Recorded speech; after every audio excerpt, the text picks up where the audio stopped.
नयगढ़ दशपल्ला अंचल बंधुक कारखाना ठाब 3 गिरफ गिरफ अभियुक्त हेले दुआर गाँवर राजेश प्रधान मध्यखंडर तपन परिड़ा और गड़ भितर साहिर गोवर्धन परिड़ा।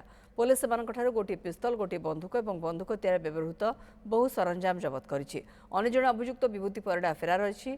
नयगढ़ और दशपल्ला पुलिस मिलित भाव दशपल्लार दुआर गाँ मध्यखंड और गड़ भितर साहिर चढ़ाऊ कर अभियुक्त मान गिरफ कर। अभियुक्त मैंने दीर्घदिन है एभली बेआईन भाव बंधुक तैयारी करते और यह कार्य अन्य किए किए संपृक्त अच्छा तार तदंत चली पुलिस।